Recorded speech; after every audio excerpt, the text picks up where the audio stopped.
A los 71 años, descubrí que mi única hija estaba poniendo veneno en mi té todas las tardes. Ella pensaba que yo no lo sabía, que tomaría aquel té y no despertaría al día siguiente, pero lo escuché todo.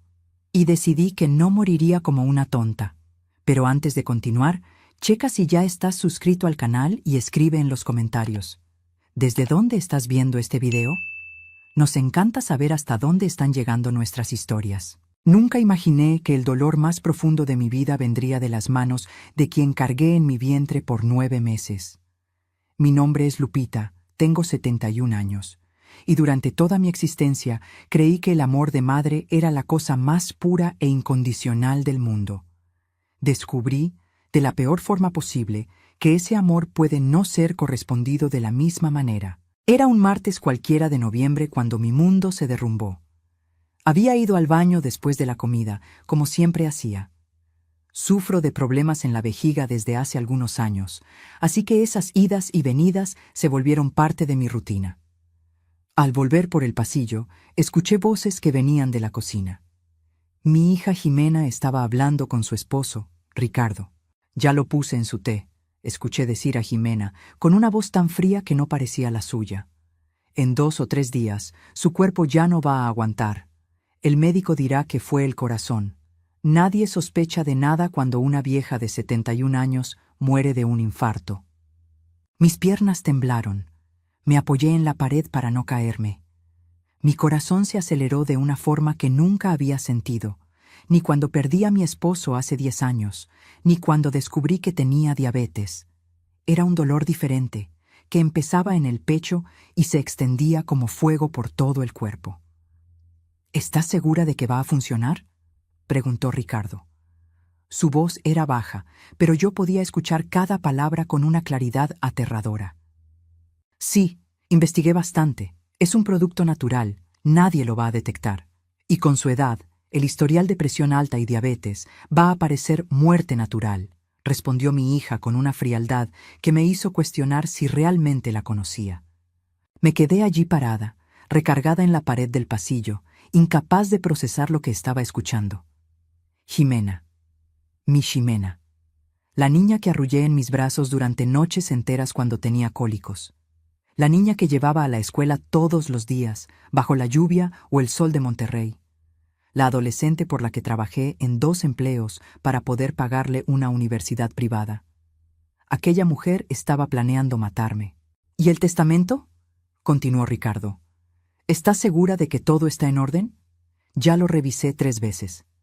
La casa está a su nombre, pero yo soy la única heredera. El departamento que renta también pasa a mí.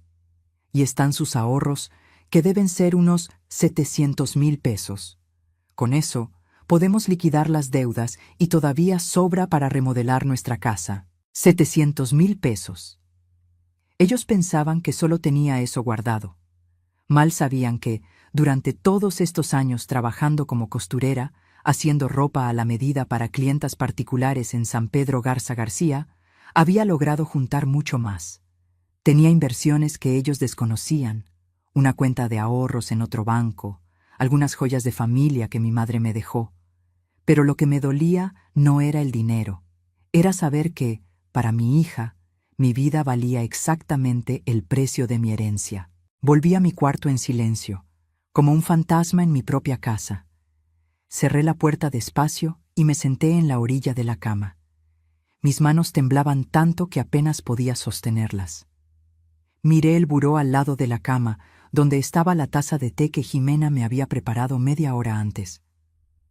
«Mamá, te hice ese té de manzanilla que tanto te gusta», me había dicho con una sonrisa. «Bébelo mientras todavía está calientito, le hace bien a tu presión». La taza seguía ahí, llena. Yo había ido al baño antes de tomarlo, y gracias a Dios no había probado ni un trago. Tomé la taza con cuidado, como si fuera una bomba a punto de explotar, y la llevé al baño. Vacié todo el contenido en el inodoro y le jalé. Lavé bien la taza y la sequé con papel higiénico. Si ellos entraban al cuarto, tenían que pensar que me lo había tomado todo. Me senté nuevamente en la cama y empecé a llorar. No era un llanto fuerte, no podía serlo. Ellos no podían saber que yo había escuchado. Era un llanto silencioso, profundo, que salía de lo más hondo de mi alma. Lloré por la madre que fui y no fue valorada. Lloré por la hija que crié y no me reconocía. Lloré por la familia que pensé tener y que nunca existió de verdad. Pero entre las lágrimas, algo dentro de mí empezó a despertar. No era rabia, todavía. Era una determinación fría, calculadora. Si mi hija pensaba que yo iba a morir como una vieja tonta, estaba muy equivocada. Yo había sobrevivido a 60 años de trabajo duro, había criado a una hija sola después de que mi esposo murió, había superado la pobreza, la discriminación por ser mujer y tener que trabajar fuera de casa en los años 70, había ganado 1000 batallas. No iba a dejar que esta fuera mi última derrota. Poco a poco, mi mente empezó a funcionar. Necesitaba estar absolutamente segura de lo que había escuchado. No podía confrontarlos sin pruebas. No podía acusarlos y darles la oportunidad de negarlo todo, de hacerme parecer una vieja loca, senil, que estaba imaginando cosas. Necesitaba pruebas concretas. Me levanté de la cama, me sequé las lágrimas y respiré profundo. Me miré al espejo y vi a una mujer de 71 años, con canas, arrugas alrededor de los ojos, manos callosas de tanto trabajar.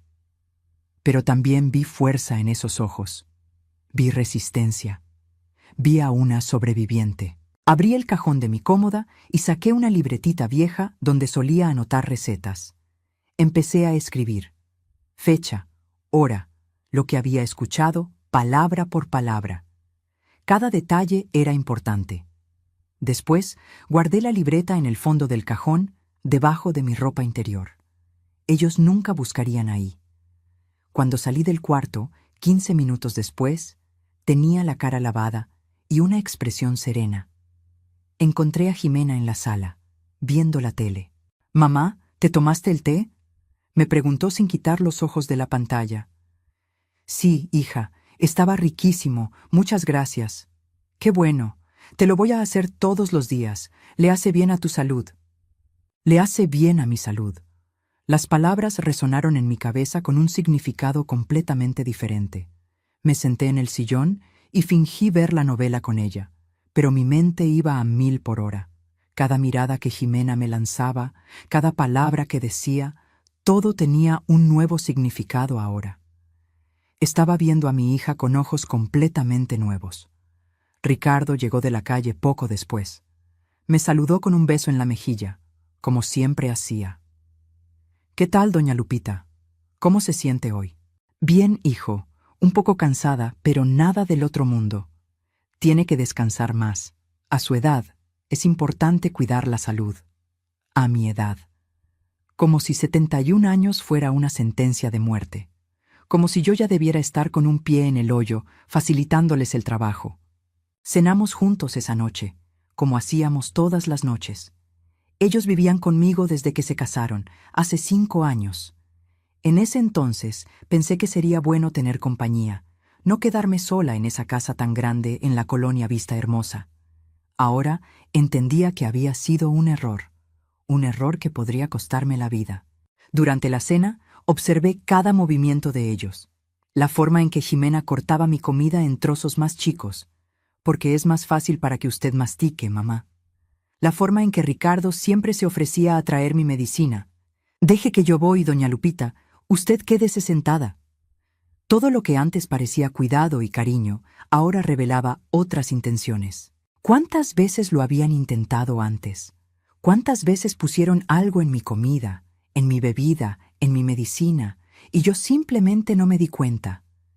Empecé a recordar los últimos meses, los mareos que tuve en septiembre, las náuseas inexplicables en octubre, la vez que casi me desmayo en el baño y ellos dijeron que solo era mi presión que andaba sube y baja. ¿Será que ya me estaban envenenando poco a poco?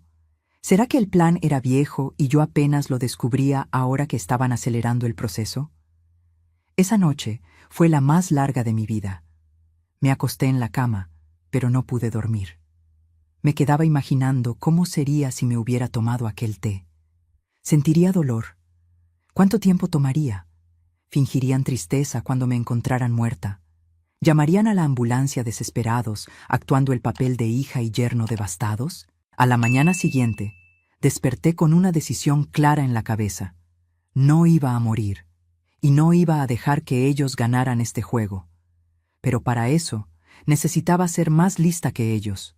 Necesitaba investigar, reunir pruebas, entender la magnitud de esta traición. El primer paso fue revisar mis cuentas de banco. Prendí la computadora que estaba en mi cuarto y entré a la banca en línea. Lo que vi me dejó con la sangre helada.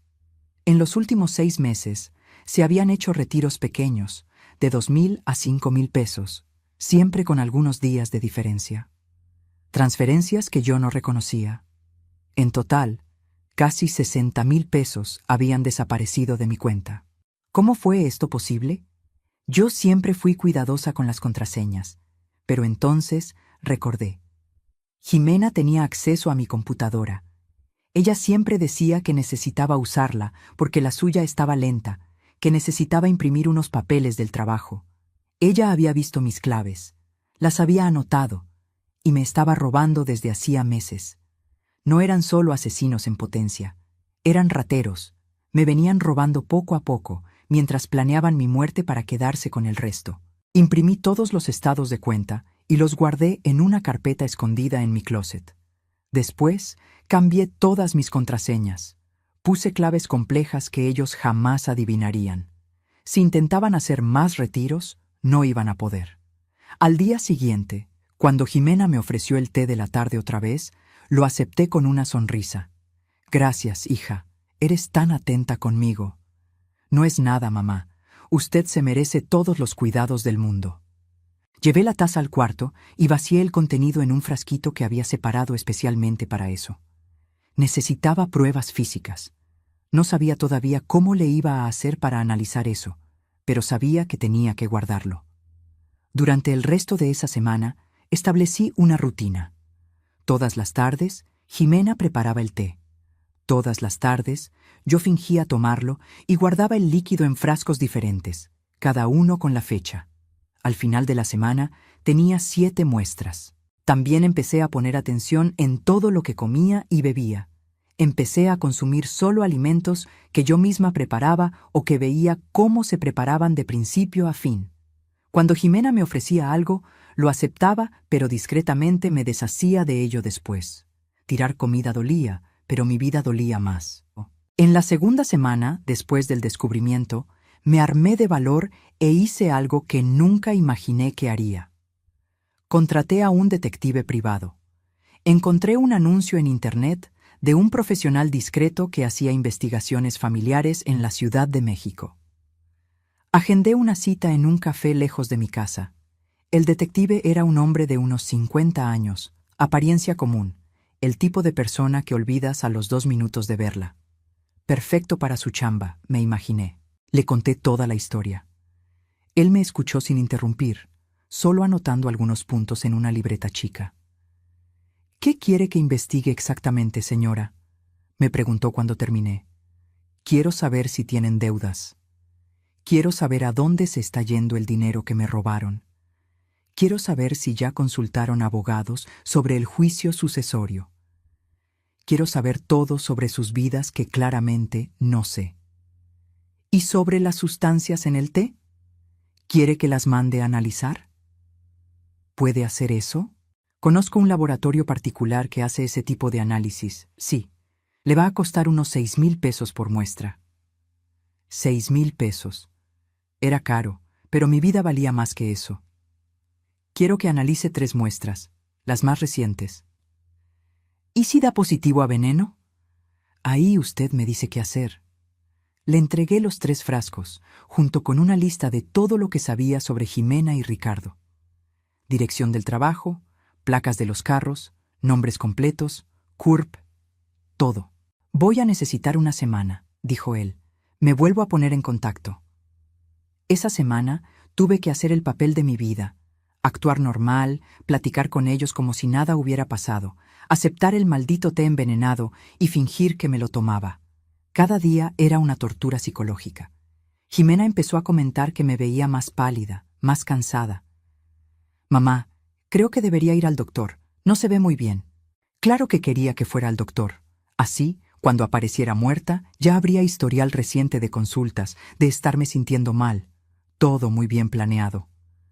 Estoy bien, hija. Solo un poco cansada, pero es normal a mi edad. De todos modos, le voy a sacar una cita.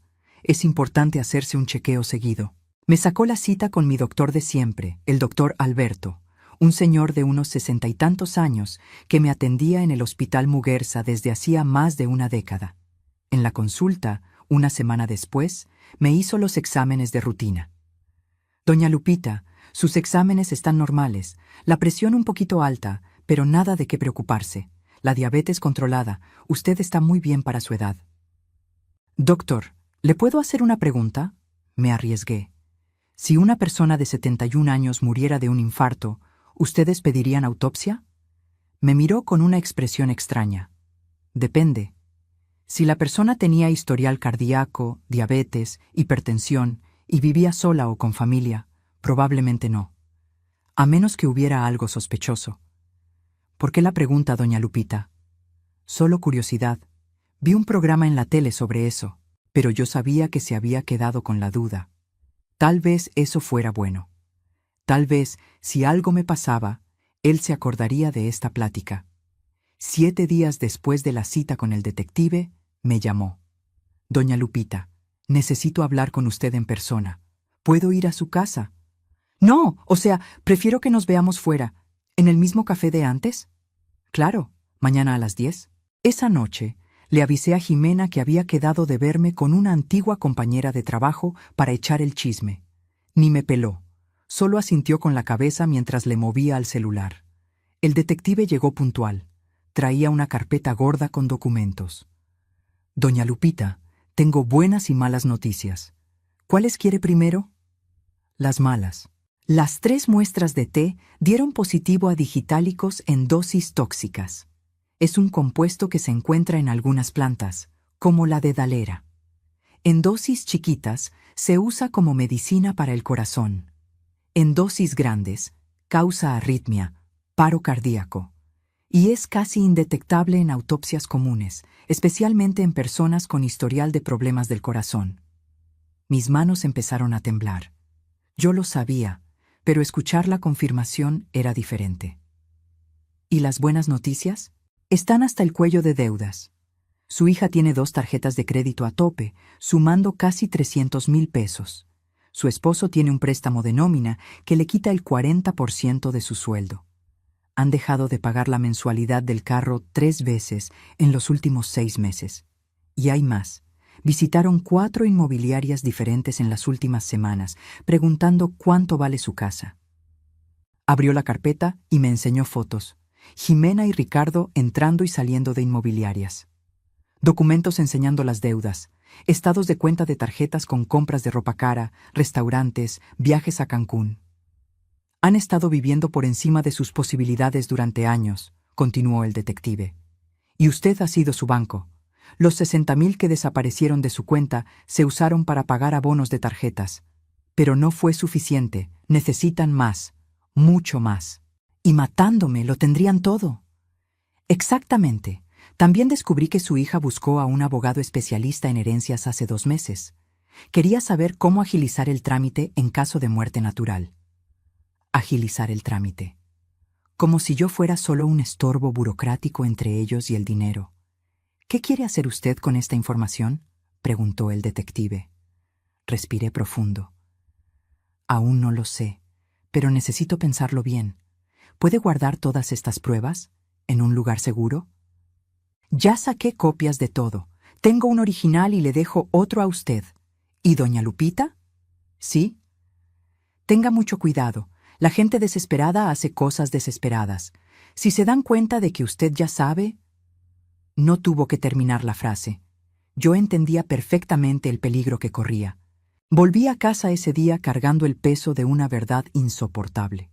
Ya no era sospecha, era certeza absoluta. Mi hija me estaba envenenando y tenía pruebas concretas de eso. La pregunta ahora era, ¿qué hacer con esa información? Pasé días dándole vueltas a esas ideas. Seguí fingiendo que me tomaba el té. Seguí actuando como si no supiera nada, pero por dentro estaba planeando mi venganza. No una venganza violenta, no, sino una venganza que les demostrara que subestimaron por completo a la mujer que pensaban que podían eliminar. Primera cosa, proteger mis bienes.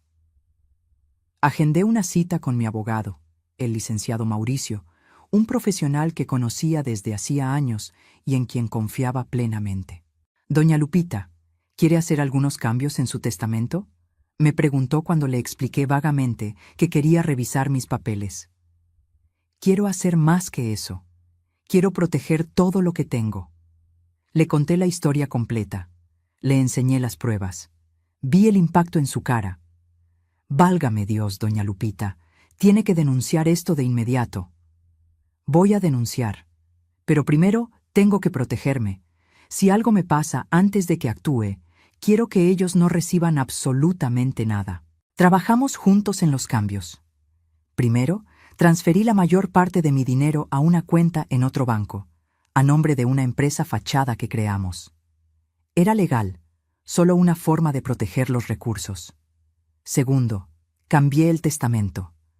Dejé el 80% de todo a instituciones de beneficencia que cuidan a adultos mayores abandonados. El otro 20% para mi sobrino Marcos, hijo de mi hermana, un muchacho honesto que siempre fue muy cariñoso conmigo. Para Jimena le dejé exactamente un peso, y una carta explicando el motivo. Pero doña Lupita, dijo el licenciado Mauricio, aunque cambie el testamento, si le pasa algo, su hija puede impugnar alegando que usted no estaba en sus facultades mentales. Por eso me voy a hacer una evaluación psiquiátrica completa.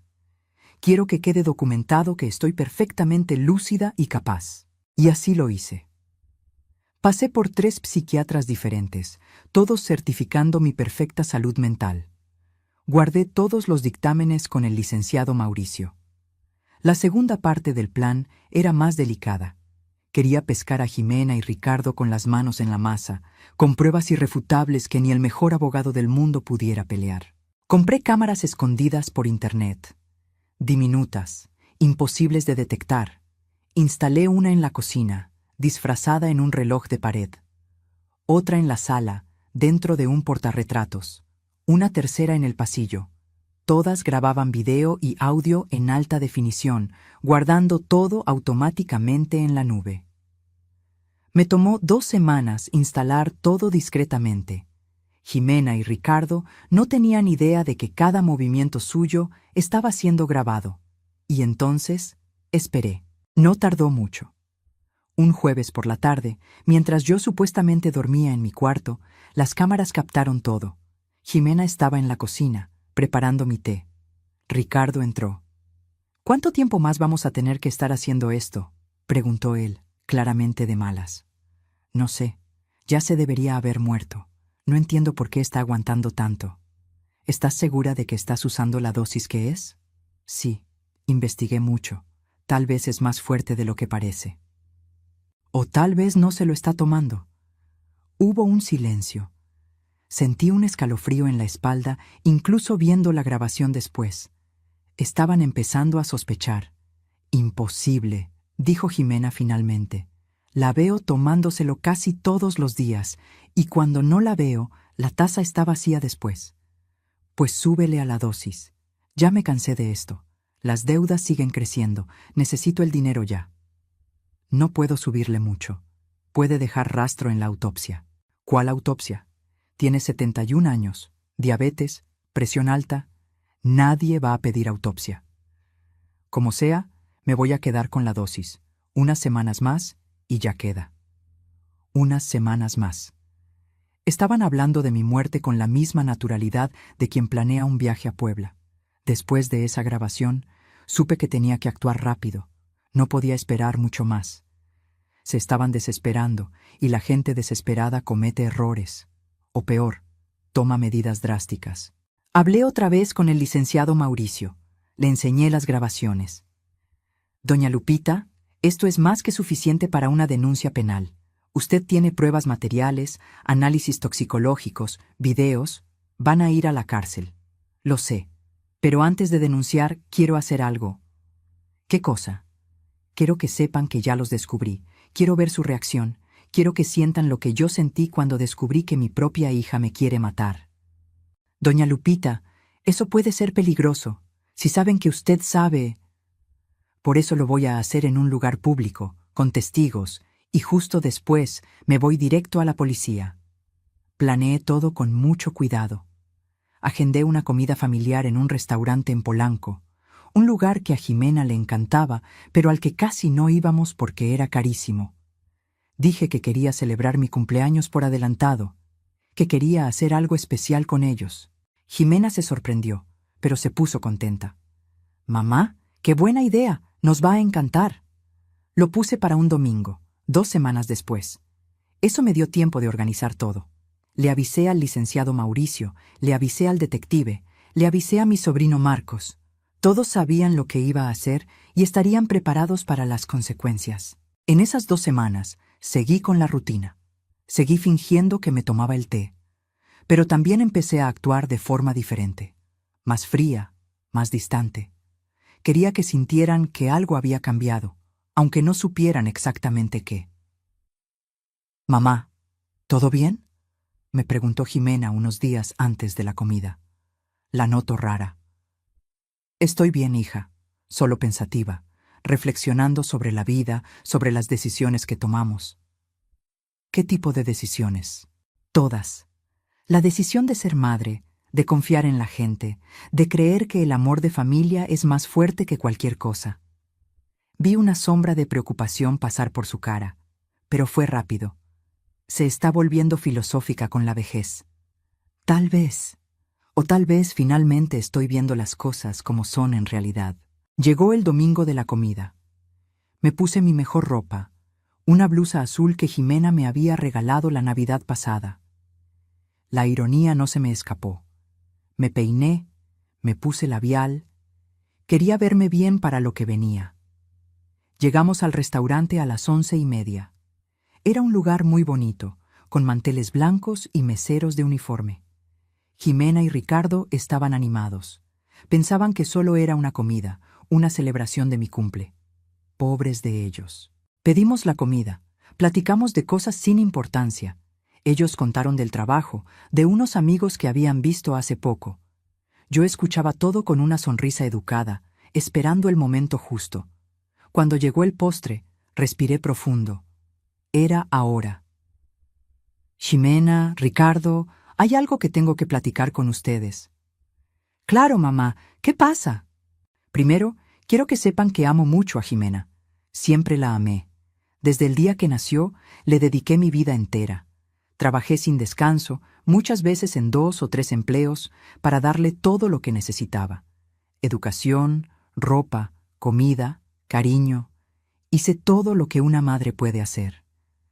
Jimena sonrió, pero había confusión en sus ojos. «Lo sé, mamá, y te lo agradezco mucho». «¿Me lo agradeces?».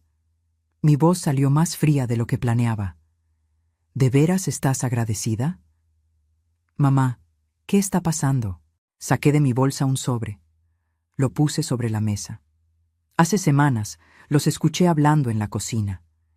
Escuché a Jimena diciendo que le había puesto medicina a mi bebida, que en unos días mi cuerpo ya no aguantaría, que el doctor diría que fue el corazón. El silencio que siguió fue absoluto. Vi cómo la sangre se le iba de la cara a Jimena. Ricardo se quedó congelado, con el tenedor a la mitad del camino a la boca. «Mamá, no sé de qué estás hablando». «No me mientas». Mi voz salió más fuerte de lo que planeé. Algunas personas en las mesas de al lado voltearon. Bajé el tono. «No insultes mi inteligencia mintiéndome ahora. Lo escuché todo. Y más que eso, tengo pruebas». Abrí el sobre y regué algunos documentos en la mesa. Dictámenes toxicológicos, fotos de ellos en inmobiliarias, estados de cuenta enseñando los robos de mi cuenta. Me han estado envenenando por semanas, poniendo digitálicos en mi té todas las tardes. ¿Creen que no me di cuenta? ¿Creen que soy tan tonta? «Mamá, esto es un malentendido». Jimena estaba blanca como el mantel. «¿Malentendido? Tengo 3 muestras de té analizadas en laboratorio. todas con dosis tóxicas de veneno. Tengo videos de ustedes hablando de subirle a la dosis. Tengo documentos enseñando que consultaste abogados sobre mi herencia. Planearon mi muerte hasta el último detalle. Ricardo intentó levantarse, pero lo interrumpí. Siéntate, no he terminado. Mi voz ya estaba firme. Todo el dolor, toda la rabia de las últimas semanas se estaba convirtiendo en una determinación fría. 60,000 pesos me robaron de mi cuenta. Compraron ropa, cenas caras, viajes, todo con dinero que me quitaron mientras planeaban matarme para quedarse con lo demás. Me dan asco los dos. Mamá, por favor. Jimena ya estaba llorando. Lágrimas de cocodrilo, pensé. Lágrimas de quien fue atrapada, no de quien se arrepiente. No me digas, mamá. Una madre cría, ama, protege. ¿Y una hija? Una hija debería honrar, cuidar, amar de vuelta. Me traicionaste de la peor forma posible. Me envenenaste, me robaste, planeaste mi muerte. Saqué otro sobre.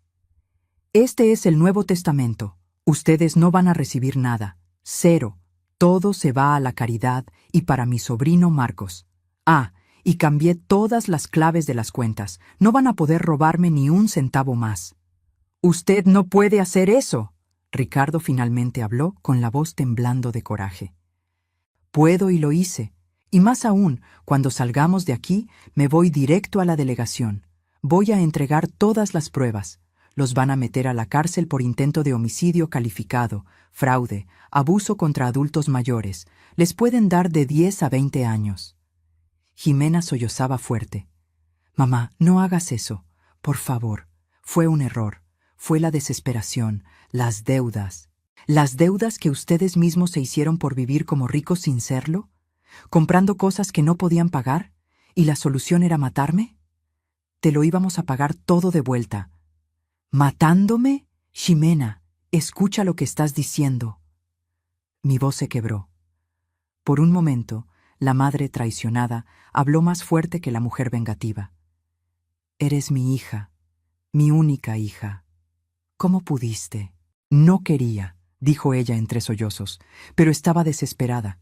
Las deudas, los bancos llamando diario, amenazando con demandarnos. Y tú tienes tanto dinero guardado. Dinero que trabajé 60 años para juntar, dinero por el que sudé, por el que sacrifiqué mi juventud, mi salud, todo para tenerlo. ¿Y ustedes pensaron que tenían derecho a eso? ¿Antes de que yo me muriera por ley de vida? La gente de alrededor ya ni siquiera fingía que no escuchaba. El restaurante entero estaba callado, todos mirando nuestra mesa. Lo peor de todo, continué, y mi voz ya estaba más calmada pero cargada de una tristeza profunda. No es el dinero, no son los bienes. Es saber que, para ti, mi vida valía menos que 700,000 pesos. Que preferiste verme muerta antes que simplemente pedir ayuda. Que me mirabas todos los días a los ojos, me abrazabas, me decías mamá, mientras me envenenabas poco a poco. Mamá, te dije que no me llamaras así. Me levanté, tomé mi bolsa. Cuando me muera, y algún día me voy a morir, porque todos nos morimos, quiero que se acuerden de esto, que tuvieron la oportunidad de pasar mis últimos años a mi lado, de hacerme feliz, de ser una familia de verdad. Pero escogieron el dinero, y por esa elección van a pagar. Salí del restaurante con la frente en alto. Mi sobrino Marcos me estaba esperando afuera, como quedamos. Me abrazó. ¿Lo lograste, tía? Lo logré. ¿Y ahora? Ahora vamos al Ministerio Público.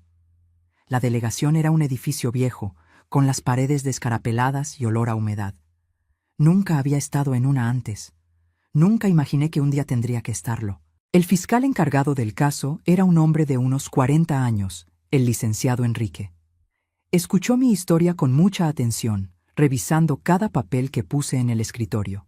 Señora Lupita, tiene un caso muy sólido, dictámenes toxicológicos, videos, estados de cuenta. Es raro ver víctimas tan bien preparadas. Tuve tiempo para prepararme y tuve el miedo suficiente para ser cuidadosa. Voy a girar las órdenes de aprehensión hoy mismo. Su hija y su yerno van a ser arrestados por tentativa de homicidio calificado. ¿Sabe que va a tener que testificar? Lo sé, y estoy lista. También voy a recomendar una orden de restricción. No pueden acercarse a usted. Ellos viven en mi casa.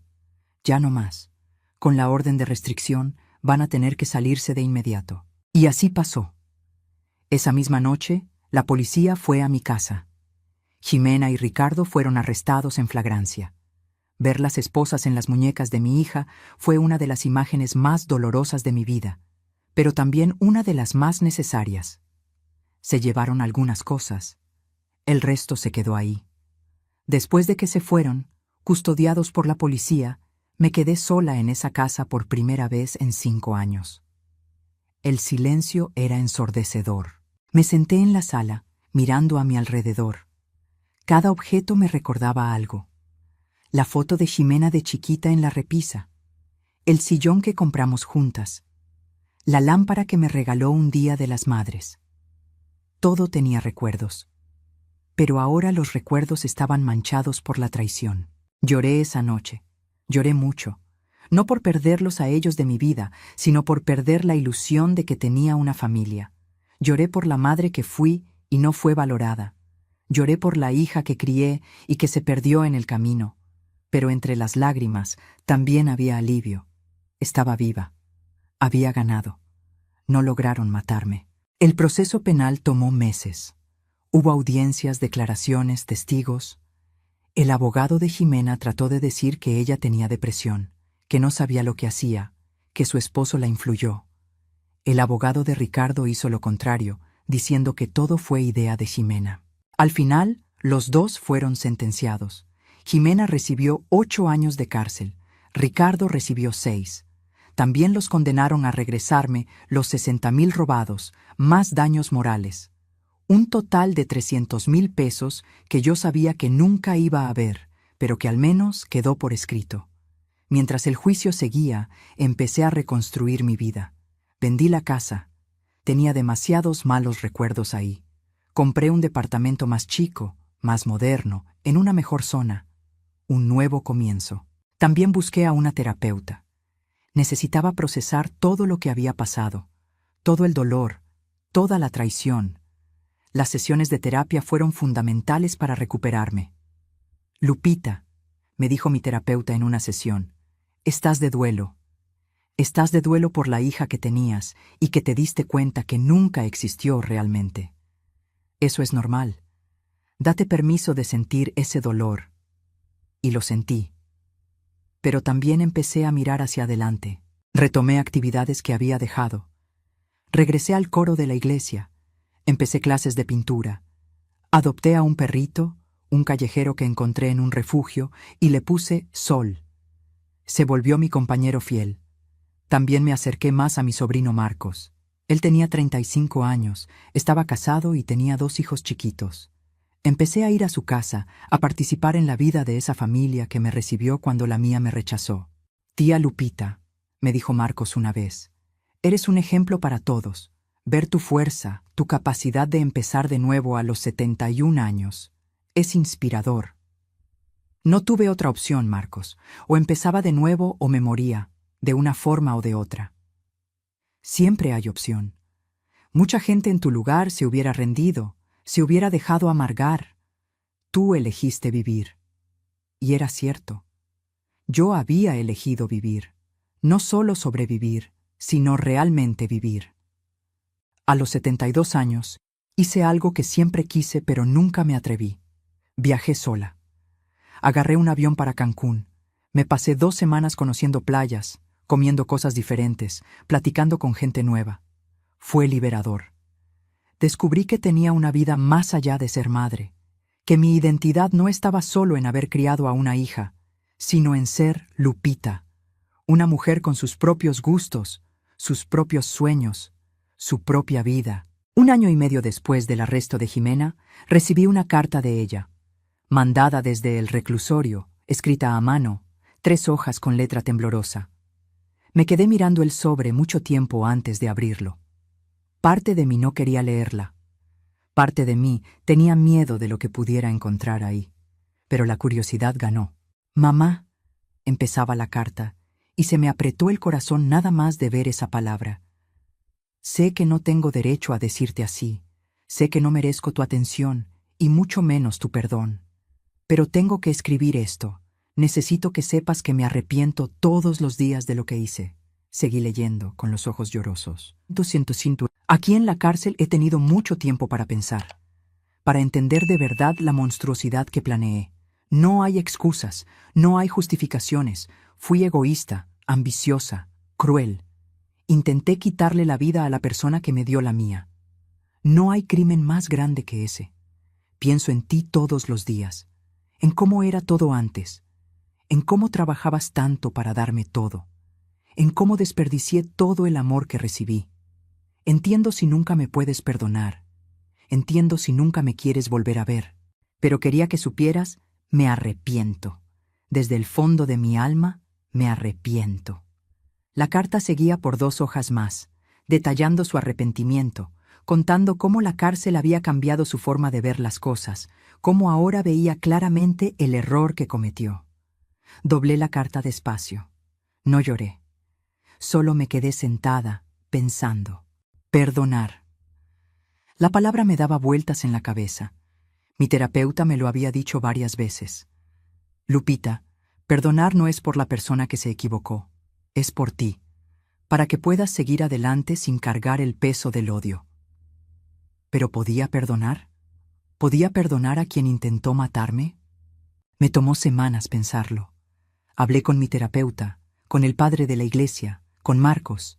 Todos tenían opiniones diferentes. Unos decían que perdonar era básico para mi paz, otros que algunos actos eran imperdonables. Jimena, escribí, recibí tu carta, la leí varias veces. Quiero que sepas que creo en tu arrepentimiento. Creo que en estos meses en la cárcel de verdad entendiste la gravedad de lo que hiciste.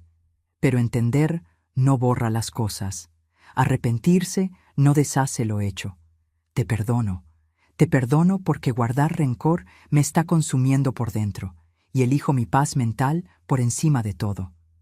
Pero perdonar no significa olvidar.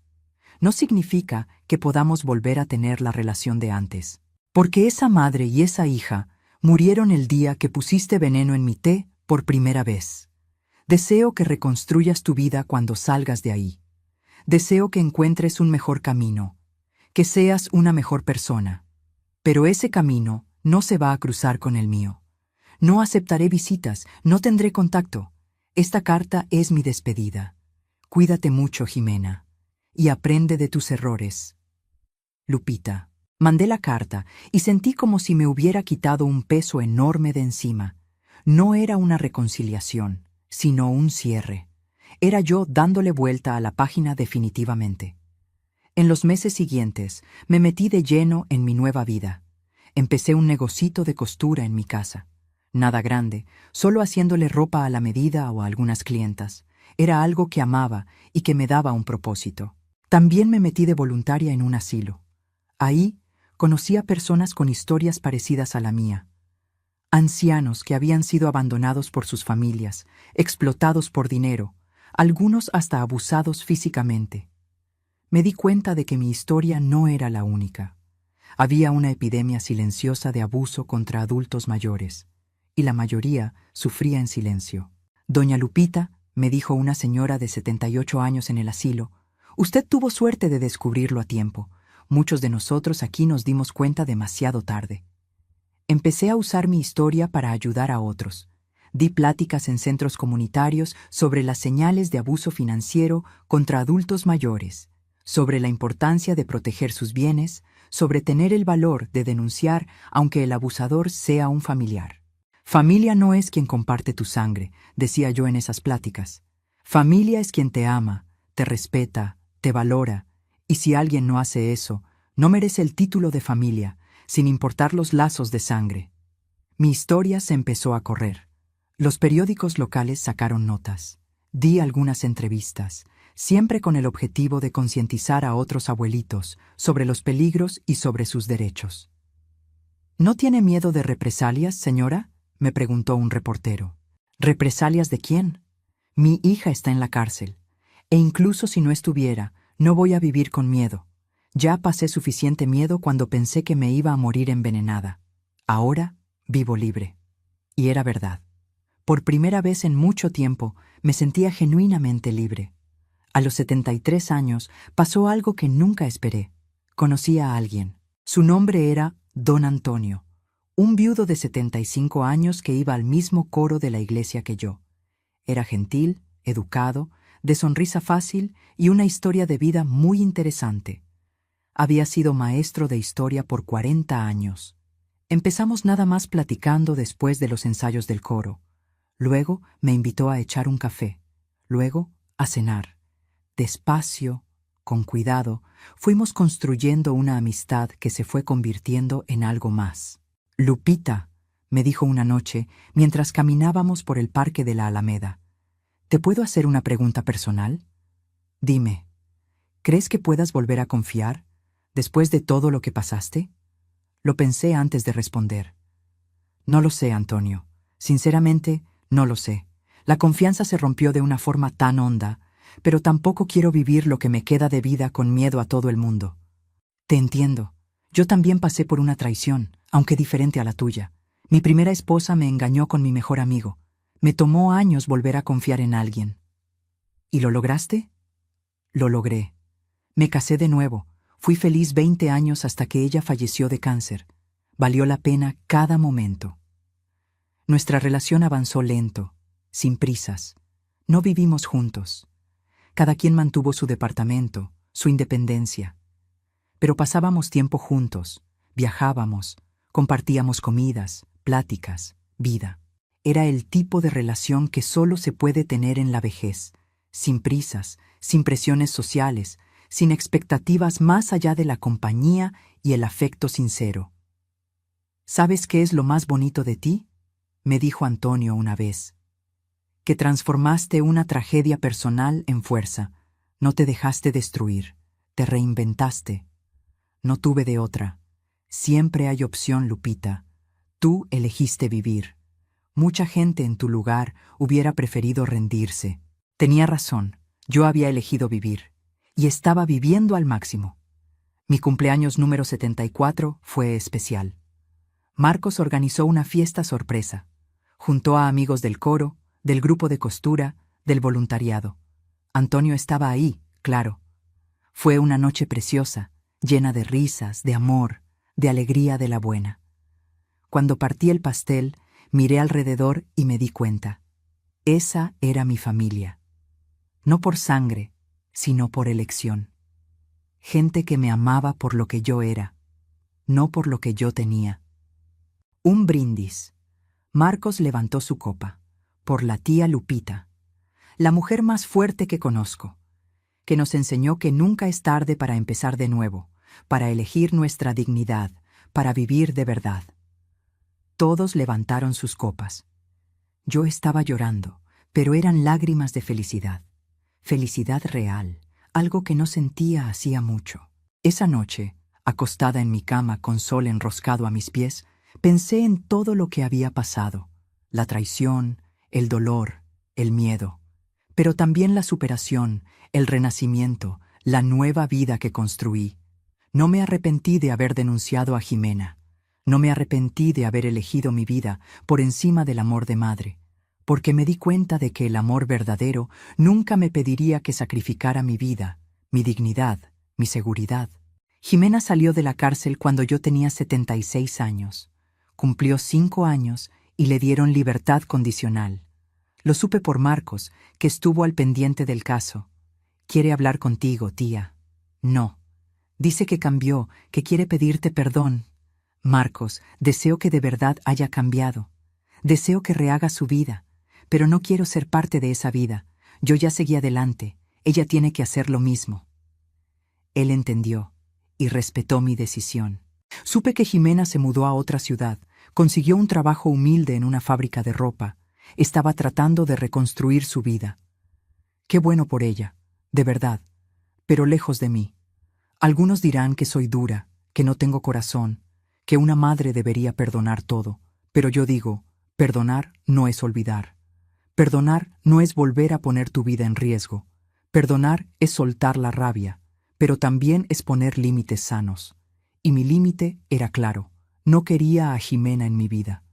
Hoy, a mis 77 años, miro hacia atrás y veo un camino que nunca imaginé que recorrería. De los 71 a los 77 cambié mi vida por completo, no por gusto al principio, sino por necesidad. Y de esa necesidad nació una versión de mí que es más fuerte, más independiente, más feliz. Mi rutina ahora es sencilla, pero me llena. Me levanto temprano, hago café, saco a Sol a pasear. Trabajo unas horas en la costura. Por la tarde, o voy al voluntariado o me veo con Antonio para un café, una caminata, una plática. 2 veces por semana tengo ensayo del coro. Una vez al mes viajo a algún lugar nuevo, a veces con Antonio, a veces con Marcos y su familia, a veces sola. Descubrí que me encanta viajar sola.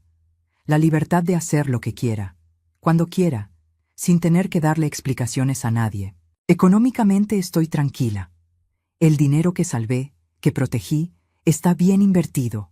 Vivo de los puros intereses sin tener que tocar el capital.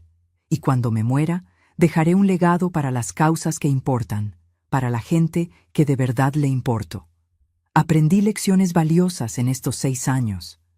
Aprendí que la familia no es solo la sangre, que el respeto es la base de cualquier relación, que nunca es tarde para empezar de nuevo, que la dignidad no tiene precio. Aprendí que hay mucha gente como yo, abuelos siendo explotados, abusados, maltratados por sus propias familias.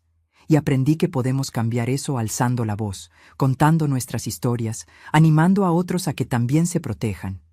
Por eso estoy contando mi historia ahora, para que otros adultos mayores sepan, no están solos, tienen derechos, merecen respeto, y nunca, jamás, es demasiado tarde para elegir su dignidad. Si tú estás pasando por algo parecido, si sospechas que alguien te está quitando tu dinero, si sientes miedo de la gente que debería cuidarte, tenlo claro, puedes actuar. Documenta todo. Busca ayuda legal. Confía en tu instinto. Y si es necesario, ten el valor de alejarte. Perder a una hija fue el dolor más grande de mi vida. Pero descubrir que esa hija nunca existió realmente, que el amor que sentí nunca fue correspondido como merecía, eso fue liberador. Doloroso, pero liberador. Hoy, cuando me veo al espejo, veo a una mujer diferente a la de hace 6 años. Veo el pelo más blanco, más arrugas, pero también veo fuerza, veo resiliencia, veo a alguien que sobrevivió a lo que muchos considerarían insoportable, y veo a alguien que está feliz, genuinamente feliz. Antonio me pidió matrimonio el mes pasado. A los 77 y 79 años, respectivamente, a algunos les parecerá una tontería, pero para nosotros tiene todo el sentido. No vamos a vivir juntos, ni mucho menos, pero queremos hacer oficial nuestro compromiso el uno con el otro, nuestro amor, nuestra compañía.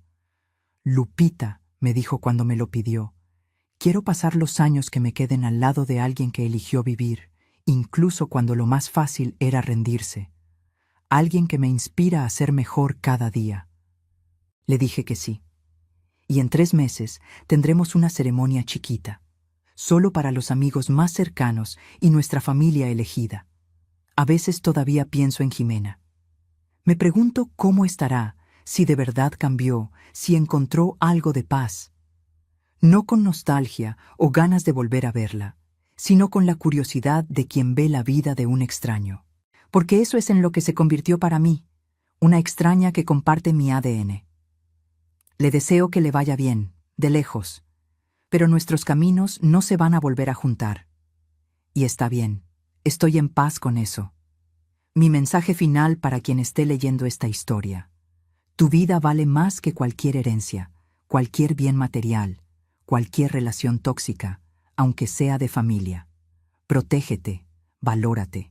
Y si hace falta, ten el valor de empezar de nuevo, no importa la edad que tengas. Yo empecé de nuevo a los 71, y estos han sido los mejores años de mi vida, no por las cosas materiales, no por grandes logros, sino por la simple libertad de vivir sin miedo, rodeada de gente que me ama de verdad, Si yo pude, tú también puedes. La vida sigue. Y puede ser buena, muy buena, a pesar de todo. Si te gustó esta historia, por favor dale like a este video y suscríbete al canal. Deja un comentario contando qué te pareció y compártelo con alguien que necesite escuchar esto. Y si de verdad te gustó el contenido, considera hacerte miembro de nuestro canal para tener acceso a contenido exclusivo y ayudarnos a seguir creando historias que llegan al corazón. Gracias por vernos y hasta la próxima.